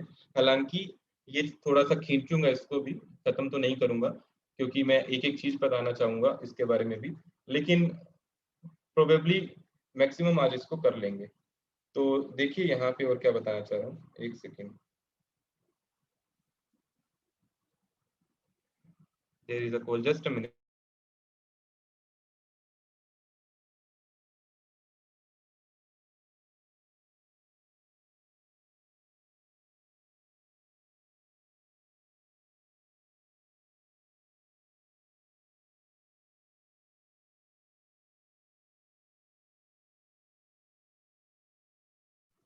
Yes, now listen me. Bio ethics क्या होते हैं? एथिक्स क्या होते हैं? कोई अपनी लैंग्वेज में बताएगा, एथिक्स क्या होते हैं? What do you mean by ethics? Ganpat, Sara, Devesh, Kumar Pushkar, Priyal, Kumkum, Nikhil, what do you mean by ethics? Am I audible? क्या आवाज आ रही है मेरी?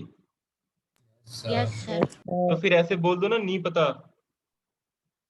मतलब सर उसूल। चलो मैं बताता हूँ एथिक्स क्या होते हैं। सर याद नहीं आ रहा।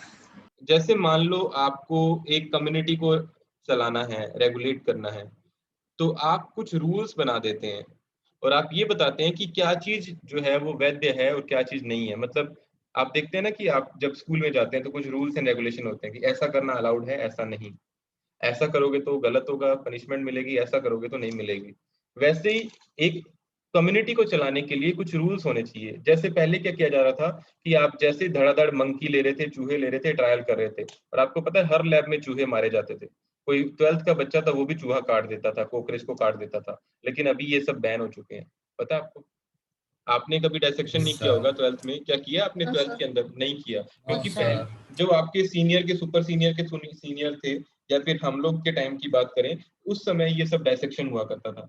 लेकिन अभी जो डायसेक्शन है वो बंद कर दिया गया है। इसका कारण क्या है? क्योंकि डायसेक्शन से बहुत सारे एनिमल्स को नुकसान पहुंचता है जो कि मोरल वैल्यूज के खिलाफ है, एथिकल्स के खिलाफ, एथिक्स के खिलाफ है।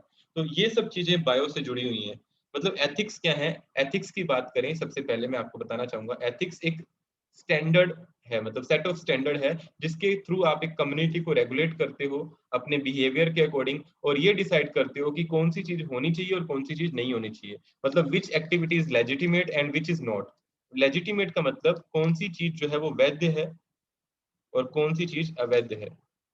समझ रहे हो कि क्या आप कर सकते हो और क्या नहीं कर सकते हो, वो है आपके एथिक्स। फिर आपको ये भी पता है कि बायोलॉजी से भी बहुत सारे एथिक्स जुड़े हुए हैं, बायोलॉजिकल वर्ड से भी बहुत सारे एथिक्स जुड़े हुए हैं। ऐसे ही नहीं आप किसी भी ऑर्गेनिज्म को लोगे और उसका डायसेक्शन कर दोगे और उसको काट पीट के फेंक दोगे। तो इसीलिए बायो एथिक्स को भी ध्यान में रखना पड़ता है। तो बायो एथिक्स में be viewed as a set of standard that may be used to regulate our activities in relation to the biological world. Then उसके बाद बात आती है एथिकल इश्यूज की। आपको एक बात बताऊं कि जो आपके पास लिविंग ऑर्गेनिज्म को आप बार बार मैनिपुलेट कर रहे हो, जेनेटिकली मॉडिफाई कर रहे हो, ये सब कौन कर रहा है? लिविंग ऑर्गेनिज्म को मॉडिफाई कौन कर रहा है? ह्यूमन। ह्यूमन ह्यूमन बीइंग कर रहा है। तो इसे बंद कर दिया गया है।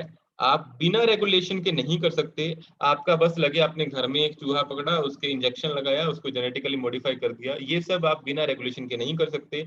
अगर आप करते हुए पाए गए तो इसके लिए आपको पनिशमेंट मिलेगी।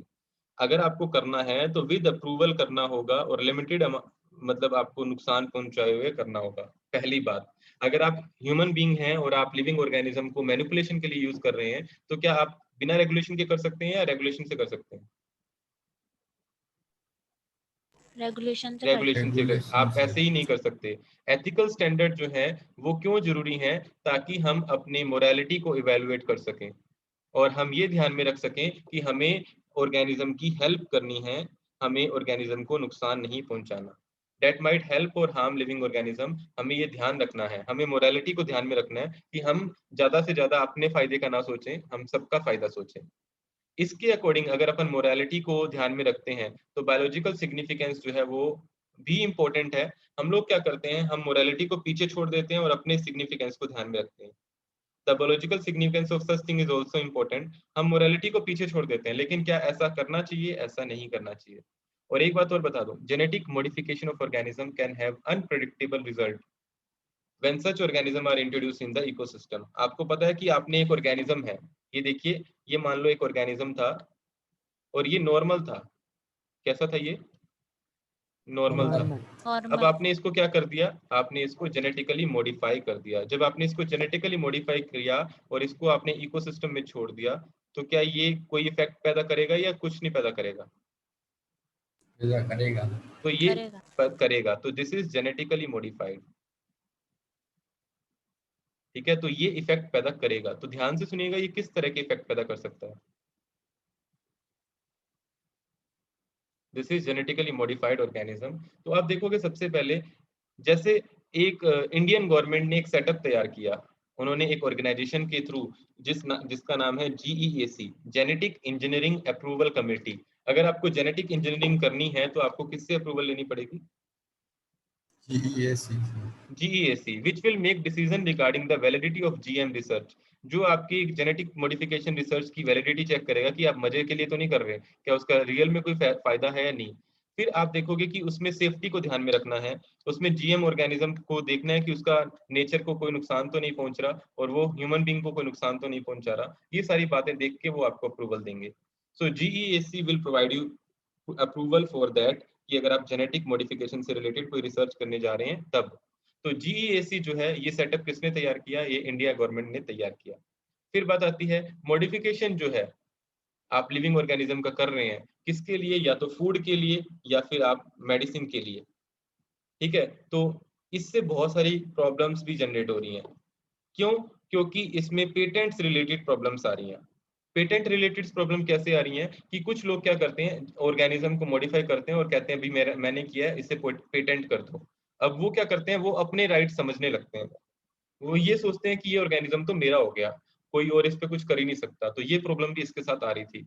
जैसे मान लो किसी ने बीटी कॉटन बनाया और बीटी कॉटन बना के उसने जेनेटिकली उसको पेटेंट करा लिया, तो अब और कोई बीटी कॉटन यूज भी नहीं कर सकता जब तक वो पैसे लेगा उससे, तभी उसको वो बीज देगा।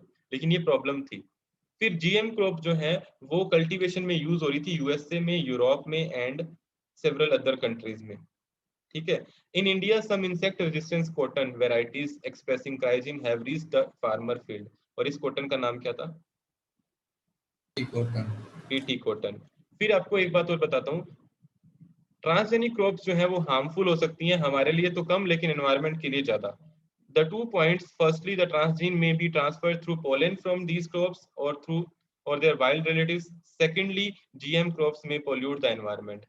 GM crops में पोल्यूशन कैसे होगा? क्योंकि इतनी सारी जीन जो हैं वो आपके जीन पूल को डिस्टर्ब कर देंगी। जो नॉर्मल जीन पूल था, जीन फ्रीक्वेंसी थी, हार्डी-विनबर्ग इक्वेशन आपने पढ़ी होगी, वो यहाँ पे डिस्टर्ब हो जाएगा पूरा का पूरा। ठीक है, फिर बात आती है मेजर बायोएथिकल कंसर्न कौन कौन से हैं जो बायोटेक्नोलॉजी से रिलेटेड हैं। तो पहला मैं बताना चाहूंगा कि जब आप एनिमल का यूज करते हैं बायोटेक्नोलॉजी में, तो इससे क्या होता है, बेचारे एनिमल बहुत ज्यादा सफर करते हैं। क्या आप मेरी इस बात से सहमत हैं? यस सर इसका Yes, मतलब sir. क्या हुआ, आपने पकड़ा चूहा और उसके अंदर से जीन निकाल दी, उसमें जीन डाल दी, तो वो बेचारा सफर करता है, वो तड़पता है लेकिन कुछ बोल नहीं पाता। तो जब आप एनिमल का यूज करते हैं बायोटेक्नोलॉजी के लिए, तो उससे ऑर्गेनिज्म को बहुत सारा सफर होना पड़ता है। तो क्या ये एथिकल इशू नहीं हुआ? यस हुआ। सर। ठीक है, दूसरा पॉइंट देखिए, जब आप एनिमल को यूज करते हैं फार्मास्यूटिकल प्रोटीन के लिए, तो आप एनिमल को क्या समझने लगते हैं? एक फैक्ट्री समझने लगते हैं। उसको आप एक एनिमल की तरह डील नहीं करते, उसको आप एक ऑर्गेनिज्म की तरह डील नहीं करते। उसकी जो एग्जिस्टेंस है वो एक फैक्ट्री तक ही सीमित रह जाती है। आप सोचते हैं कि ये तो एक फैक्ट्री जैसा है, इसके अंदर जीन डालो, इसको खिलाओ पिलाओ और इससे प्रोडक्ट ले लो। तो ऑर्गेनिज्म को आपने क्या बना दिया? आपने उसको एक फैक्ट्री का स्टेटस दे दिया। किसका स्टेटस दे दिया? फैक्ट्री का। क्या चीज बनवा रहे हो आप इससे? फार्मास्यूटिकल प्रोटीन्स बना रहे हो, लेकिन आप ये भूल जाते हो कि वो भी एक लिविंग ऑर्गेनिज्म है। तो ये भी एथिकल इशू हुआ। समझ रहे हो ना मेरी बात को? सर तीसरा इशू देखिए, आपने क्या किया, जब आपने एक स्पीशीज से दूसरी स्पीशीज में जीन डाली, तो आप स्पीशीज स्पीशीज का भेद ही खत्म कर रहे हो। एक स्पीशीज होती है ए स्पीशीज, ये है बी स्पीशीज। अब आपने इसकी जीन इसमें डाल दी, इसकी जीन इसमें डाल दी, तो क्या स्पीशीज स्पीशीज में डिफरेंस रहा? नहीं रहा। तो आप स्पीशीज की इंटीग्रिटी को ही खत्म कर रहे हो। मतलब जो नेचर ने बनाया है हम उसके साथ छेड़खानी कर रहे हैं। मान लो मंकी की जीन आपने काऊ में डाल दी, काऊ की जीन आपने सिल्क प्रोटीन की जीन आपने गोट में डाल दी, तो क्या कर रहे हो आप एक स्पीशीज के साथ छेड़खानी कर रहे हो ना। मतलब स्पाइडर की जीन को आपने जब बकरी में डाला, तो बकरी के अंदर आपने उसका पूरा जेनेटिक मेकअप ही चेंज कर दिया। तो हमने यहाँ पे स्पीशीज की इंटीग्रिटी को ही खत्म कर दिया। तो ये भी एक एथिकल इशू है। फिर आप देखते हो, जब आप ह्यूमन जीन को एनिमल में डालते हो या वाइस वर्सा एनिमल की जीन को ह्यूमन में डालते हो, तो क्या आप यहाँ पे ह्यूमननेस को फॉलो कर रहे हो या ये ह्यूमननेस वाला कॉन्सेप्ट डाइल्यूट हो रहा है? डाइल्यूट हो रहा। डाइल्यूट हो रहा है, Dilute हो यानी रहा है. ह्यूमननेस तो बची नहीं यहाँ पे। ठीक है, ह्यूमननेस मतलब आप कह सकते हैं मानवता से रिलेटेड, एग्जैक्टली मानवता तो नहीं होगी, लेकिन आप यहाँ पे मानव से संबंधित वो कह रहे हो कि अगर आप ह्यूमन की जीन को इधर उधर कर रहे हो तो फिर ह्यूमन का क्या फायदा? या फिर ह्यूमन में आप एनिमल की जीन डाल रहे हो तो फिर ह्यूमन और एनिमल में क्या फायदा, मतलब क्या डिफरेंस रहा? तो ये भी एक एथिकल इशू है। फिर एक बात और आती है एथिकल इशू से रिलेटेड, कि बायोटेक्नोलॉजी जो है वो लिविंग ऑर्गेनिज्म के लिए बहुत ही डिसरिस्पेक्टफुल है। क्योंकि वो जब चाहे किसी भी ऑर्गेनिज्म को एक्सप्लॉइट कर देती है और उनसे बेनिफिट के लिए, किसके बेनिफिट के लिए? ह्यूमन बीइंग के बेनिफिट के लिए उनसे उनको यूज करती है। सो ये एक प्रॉब्लम जो बायोटेक्नोलॉजी से रिलेटेड है। एंड देन बायोटेक्नोलॉजी जो है वो एनवायरनमेंट से बहुत सारे रिस्क जुड़े हुए हैं, क्योंकि जैसे ही आप ऑर्गेनिज्म को यूज करते हो रिसर्च के लिए, तो बायोडाइवर्सिटी भी तो कम होती है। होती है नहीं होती? Yes, sir. बायोडाइवर्सिटी Yes, में sir. कमी आएगी, अगर बायोडाइवर्सिटी में कमी आएगी तो आपको पता है इकोसिस्टम डिस्टर्ब हो जाएगा, और इकोसिस्टम डिस्टर्ब हो जाएगा तो हमारा एनवायरनमेंट जो है वो स्टेबल होगा या अनस्टेबल हो जाएगा? Unstable. Unstable. अनस्टेबल हो जाएगा, तो it can cause unstability of the ecosystem. तो ये सारी की सारी प्रॉब्लम्स हैं या फायदे हैं? प्रॉब्लम्स है। हैं। तो इनको अपन किस में कंसिडर करते हैं? These are the major Ethical. Bioethical concern जो हम बायोटेक्नोलॉजी से रिलेटेड बात करते हैं। अब बात आती है पेटेंट की। थोड़ी सी बात ध्यान से सुनिए पेटेंट के बारे में। मान लो आपने एक नया ऑर्गेनिज्म बना दिया या आपने कुछ नोवेल काम कर दिया जिसको आज तक पहले किसी ने नहीं किया। हाँ, हालांकि वो फायदा जो है वो फायदेमंद काम होना चाहिए, ऐसे नहीं नुकसानदायक काम है। तो आप उस पे अपना पेटेंट करा सकते हैं। ये जो आपको राइट हैंड साइड पे पेटेंट दिख रहा है, this is patent of one of my friend. एक मेरी कलीग थी, उनका पेटेंट है, उनको परसों ही मतलब ये इशू है पेटेंट, तो उन्होंने मुझे फोटो भेजी तो मैंने आपको दिखाने के लिए उसको नोट्स में ऐड कर दिया। तो पेटेंट इस तरह से मिलता है, गवर्नमेंट ऑफ इंडिया ने उन्हें पेटेंट दिया। उन्होंने किस पे काम किया था? उन्होंने हैवी मेटल ऑप्टिकल बायोसेंसर पे काम किया था। ऑप्टिकल बायोसेंसर का मतलब क्या है? इन्होंने एक चिप बनाई थी। क्या बनाई थी? एक चिप बनाई थी, और जहां पे भी आपको जैसे मान लो लगता है कि ये पानी है, नदी है, इसमें आपको लगता है हैवी मेटल है, अगर आप इस चिप को इसमें इंसर्ट करोगे तो इस चिप के साथ जो मीटर जुड़ा हुआ है उस पर आपको पता लग जाएगा कि कितना हैवी मेटल है और कौन सा हैवी मेटल है। तो ये चिप डिजाइन करने में इनको काफी समय लगा और इन्होंने 2013 के अंदर ये सबमिट किया था। ठीक है, लेकिन इनको पेटेंट कब मिला? अभी 2021 के अंदर, यानी पेटेंट मिलते मिलते इन्हें 8 साल हो गए। क्योंकि पेटेंट देने वाले सबसे पहले क्या करते हैं, वो चेक करते हैं कि क्या रियल में ये जो चीज है ये फायदेमंद है या नहीं। तो एग्जैक्टली ये चीज फायदेमंद थी पोल्यूशन को मेजर करने के लिए। तो इन्होंने एक बायो सेंसर बनाया जिसमें इन्होंने क्या किया, एक डिवाइस तैयार की जो हैवी मेटल की कॉन्सेंट्रेशन के बारे में बताती थी। तो इन्हें परसों मतलब क्या डेट थी, 30 मई को इनको ये पेटेंट जो है वो मिला। और ये पेटेंट इनको 20 साल के लिए मिला है कि अगर ये बायोसेंसर को यूज करना चाहता है तो इनसे उन्हें अप्रूवल लेनी पड़ेगी, और उसके बाद ये उनसे अपने हिसाब से जितना भी डिमांड करते हैं मनी वो ले सकते हैं। तो ये पेटेंट उनको मिला। ठीक है, तो ये पेटेंट जो है ये क्या है, एक तरह से आपको राइट्स दे दिए गवर्नमेंट ने कि आप अपने डिवाइस को यूज करो, और इसको लोगों को यूज करने को दो या ना दो ये आपके हाथ में है। अगर आप लोगों से यूज करवाना चाहते हो तो आप इनसे लोगों से कुछ इसके बदले में कुछ ले सकते हैं। ठीक है, तो क्या ये बात समझ आई क्या आपको? Yes, Yes, sir. sir. ठीक है, तो पेटेंट क्या होता है? एक तरह से आप राइट्स देते हैं, एक्सक्लूसिव राइट्स देते हैं। Exclusive right granted by state और नेशनल गवर्नमेंट। स्टेट गवर्नमेंट भी दे सकती है, नेशनल गवर्नमेंट भी दे सकती है। किसको? एक इन्वेंटर को, इन्वेंटर जिसने खोज करी, और they are assignee for a limited period of time in exchange for a public disclosure. तो जैसे इनको एक लिमिटेड पीरियड कितना मिला, 20 वर्ष की अवधि के लिए मिला। ठीक है, पेटेंट जो है वो क्यों दिया जाता है? तो 3 क्राइटेरिया होने चाहिए। एक तो नोवेलिटी, नाम से पता लग रहा है कि आपने कुछ इनोवेटिव काम किया तभी पेटेंट मिलेगा। ऐसा नहीं कि पहले से वो काम हो रखा है और आपने भी कर दिया तो आप पेटेंट के लिए भागीदार हो जाओगे, नहीं। आपने कुछ इनोवेटिव काम किया है जो पहले नहीं हुआ है। It cannot be the part of prior art, मतलब पहले से काम नहीं होना चाहिए या फिर एग्जिस्टिंग नॉलेज के बेस पे नहीं होना चाहिए। आपने कुछ नया किया है तो आप पेटेंट के लिए फाइल अप्लाई कर सकते हैं। दूसरा, आप इसे डॉक्यूमेंटेटेड नहीं, मतलब it may not be documented but it otherwise well known. ऐसा नहीं होना चाहिए कि ये कहीं से लिखा हो और आपने कॉपी करके दे दिया, वो भी नहीं माना जाएगा। और ये तीसरी बात, इसकी यूटिलिटी होनी चाहिए। ऐसा नहीं आपने कुछ तैयार कर दिया और उसका कोई यूज ही नहीं है तो आपको पेटेंट मिल जाएगा, नो। इसका यूटिलिटी होनी चाहिए, स्पेशली ह्यूमन बीइंग के फायदे के लिए कोई ना कोई यूटिलिटी होनी चाहिए, तब करके आपको पेटेंट मिलेगा, अदरवाइज नहीं। तो पेटेंट मिलने के लिए कौन से 3 क्राइटेरिया होते हैं? पहला क्राइटेरिया होता है नोवेलिटी। नोवेलिटी का मतलब वो कुछ नया होना चाहिए, पेटेंट तभी मिलेगा। नया होने के साथ साथ उसमें कुछ नॉन ऑब्वियसनेस होनी चाहिए, और तीसरा वो यूटिलिटी को फॉलो करता हो, यानी उसका एक आम आदमी को फायदा होता हो।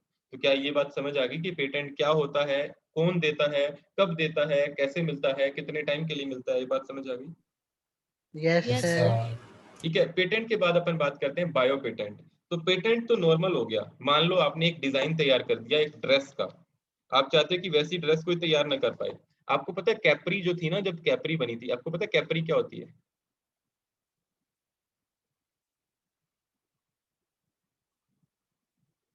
ये बात समझ आ गई, ये कैप्री? Yes, sir. ठीक है, तो ये भी पेटेंट हो गई थी, क्योंकि ये कभी किसी ने सोचा नहीं था कि जीन्स का शॉर्ट फॉर्म भी हो सकता है। पहले तो ये जीन्स थी ऐसे, ठीक है, बाद में इतना इतना कट कर दिया गया तो इसका शॉर्ट फॉर्म जो है वो किसी ने पेटेंट करा लिया। तो इस पे भी पेटेंट था पहले तो। ठीक है, ऐसे ही आप कोई जैसे मैगी मसाला है, तो मैगी मसाला पे भी पेटेंट है। क्या आप घर पे मैगी मसाला बना सकते हो? वैसा कोल्ड ड्रिंक की जो भी फ्लेवर है वो भी पेटेंट है। आप कभी भी उस फॉर्मूला को लीक नहीं कर सकते। अगर आपको कोको कोला बनानी है तो क्या आप बना सकते हो या सिर्फ कोको कोला वाले ही बना सकते हैं? सिर्फ कोको कोला कोको-कोला वाले वाले। बना सकते ठीक है। ऐसे ही मरिंडा बनानी है, आपको माजा बनानी है, आपको जितने भी फ्लेवर बनाने हैं, तो वो आपके पास पेटेंट है कि nobody can else use that formula. तो वो फॉर्मूला सारे पेटेंट हैं। क्यों? क्योंकि उसने वो आपका खुद का बनाया हुआ डिजाइन है। समझ रहे हो मेरी बात? Yes sir. सर। यस ठीक है, सर। तो ये बातें मैंने आपको बताई डिटेल के अंदर। यहाँ तक कोई डाउट हो तो बताएं। No sir. अब बायो पेटेंट बस थोड़ा सा और बताऊंगा, फिर जो बच गया 5-7 मिनट का उसको अगली क्लास में कर लेंगे। अगली क्लास अपनी 10-15 मिनट की होएगी। ठीक है, ये उसी में बता दूं क्या बायो पेटेंट? उसी में बता दूंगा आपको। Yes Yes. सर। ठीक है, ज्यादा हो जाएगा। चलो, इतना जो बताया वो समझ आ गया सब आपको? Yes Yes, sir. sir. Okay, so it was all about today. Will meet you soon in the next class. तब तक के लिए bye bye, take care and thank you so much. Thank you thank sir. You sir. Thank you.